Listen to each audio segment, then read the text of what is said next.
करीब 1 साल Madiyan dental care Khan चौक में कर रहा है गरीबों का इलाज। दरभंगा के चहेते भाईजान डॉक्टर मुन्ना खान का क्लिनिक है।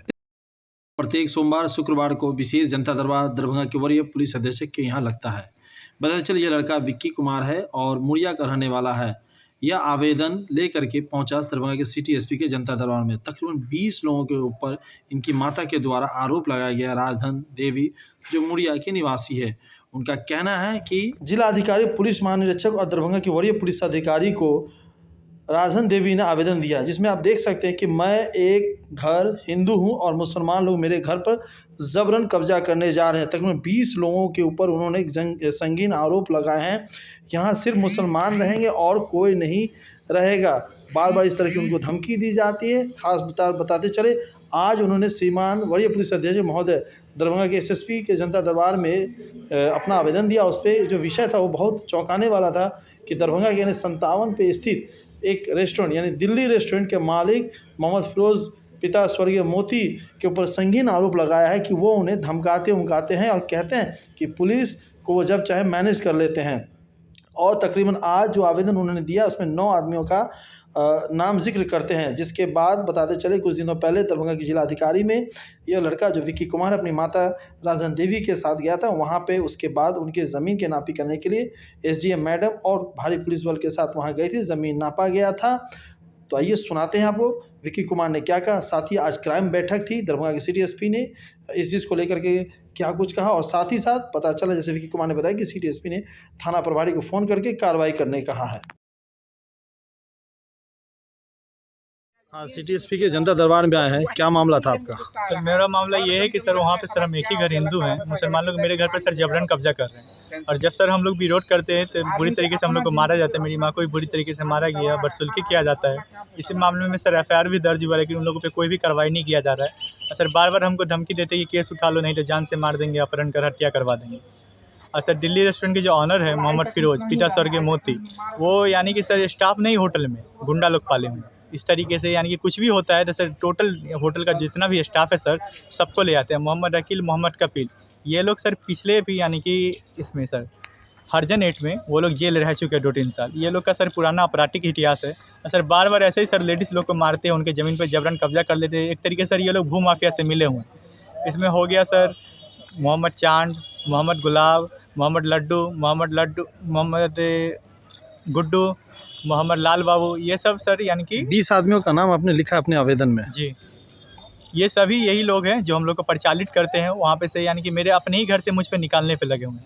इसमें अच्छा। डीएम सर का आदेश हुआ था, एसडीएम मैडम सब गई हुई थी जांच में। इन पे यानी कि सारा नापी हुआ, फर्श के नेटवर्क में नापी हो गया हर चीज़, लेकिन ये लोग नहीं मान रहे।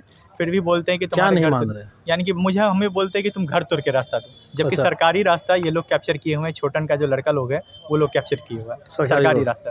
ये कैसे पता चला? एसडीएम मैडम गई, सरकारी नापी हुआ तो मैडम चिन्हित कर दी, लेकिन वो लोग दबंगिरी से वो रास्ता खाली नहीं कर रहे हैं और जबरन हम लोग को मारपीट के बोलते हैं कि तुम घर तोड़ के रास्ता दो। चलो, ये जिलाधिकारी जी के ऑर्डर के बाद जमीन नपाई हुई जी, नपाई में एसडीएम मैडम ने कहा कि ये सरकारी है। जी सरकारी रास्ता है। ये तो वहाँ पे लिखित कुछ मिला? जी लिखित मिला हुआ है। अच्छा जी, आज सर से मिले, सर ने क्या जवाब दिया? सर से मिले एसएसपी सिटी एसपी सर से। सर ने तुरंत इंस्पेक्टर को फ़ोन किए, पवन सर को बोले हैं कि सुपरविजन ख़त्म करके तुरंत इमीडिएटली इन लोग पे केस यानी कि गिरफ्तारी किया जाए। किसी को भी बख्शा नहीं जाएगा इस मामले में। ऐसा अगर हो रहा है, उनके साथ मारपीट हुआ है, उनके साथ बदसुल्की किया गया है, तो किसी को भी नहीं बख्शा जाएगा। किस रेस्टोरेंट के मालिक का नाम बोले हैं, जो कितने बार वो आ चुका है आपके घर? वो हमेशा आ जाता है, कुछ भी होता है थाना पे पहले पहुंच जाएगा। पिछले बार भी जब शैलेश कुमार सर थे, बड़ा बाबू, जब नए नए में आए थे, तो मोहम्मद अकील यानी कि हम लोग ऐसे ही अपने बॉन्डिंग कर रहे थे। ये सब अकील कपिल सब बाप बेटा मिल के मारने गया, तारिक अनवर, इमरान अनवर, ये सब। जब थाना की गाड़ी आई तो अकील को पकड़ के ले गए। तो मोहम्मद फिरोज पूरे स्टाफ को लेके आया था मेरे घर पे मारने के लिए। मेरे पापा कितने बार आया था ऐसे वो करीब 7-8 बार आ चुके हैं। पूरे होटल का स्टाफ ही लेके आ जाता है? एक बार स्टाफ लेके आए थे, पहली बार बाप बेटा खुद आए थे। खुद दबंग है, देखिएगा उनके बेटा का एकदम गुंडा टाइप का है। अच्छा, उनका बेटा हो गया उजाले, अतिकुल रहमान उर्फ उजाले, और मोहम्मद फिरोज, जो बोलते हैं कि थाना हमारा कुछ नहीं कर सकता। अकील को भी पकड़ के ले गया था, मोहम्मद अकील को। वो थाना पे गए, क्या किए नहीं किया, मैनेज करके उसको छुड़वा के लिए। यही यानी कि वो समझ लिए हैं कि पैसा के आगे कानून भिक्षुक।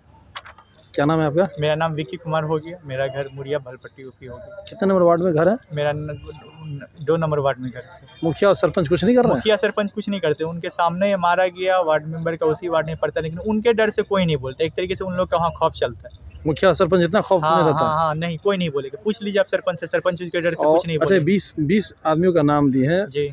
और कोई लोग मदद नहीं करने आते? गांव में तो नहीं। बहुत बड़ी आबादी है। बहुत बड़ी आबादी है, लेकिन उन लोगों के डर से कोई नहीं बोलता है सर। उन लोगों के डर से कोई नहीं बोलता है, क्योंकि सर वो कुछ भी होता है, ला छुरी लाओ, लाठी लाओ, भाला गरासा लाओ, सब लेके निकल जाओ। मासिक अपराध गोष्ठी वरीय पुलिस अधीक्षक महोदय के अध्यक्षता में आयोजित किया गया था, जिसमें कि नवंबर माह के जितने भी सीरियस हेड्स के क्राइम थे उन सभी का समीक्षा किया गया। और जैसा कि आप बता रहे हैं कि क्राइम प्रिवेंशन के लिए भी जो कारगर पुलिसिंग करना है दरभंगा शहर में, उसके लिए भी जो है वो दिशा निर्देश दिया गया है, चाहे वो इफेक्टिव पेट्रोलिंग को लेकर के हो या गृहवेदन की घटनाओं पर रोकथाम। क्योंकि अभी विंटर का भी सीजन आ रहा है तो देखा जाता है कि संपत्ति मूलक अपराध में वृद्धि होती है, तो इसके लिए हम लोग जो भी निरोधात्मक कार्रवाई करना है वो सभी हम लोग जो है वो करेंगे। इसके लिए सभी थानाध्यक्षों को निर्देशित किया गया। सर सवाल इसमें देखिए, टारगेट का जहां तक बात है तो केस डिस्पोजल के लिए सभी आईओज को टारगेट दिया जाता है कि कम से कम 3 कांडों का निष्पादन जो है वो प्रत्येक माह में करें। ये पुलिस मुख्यालय का निर्देश भी है।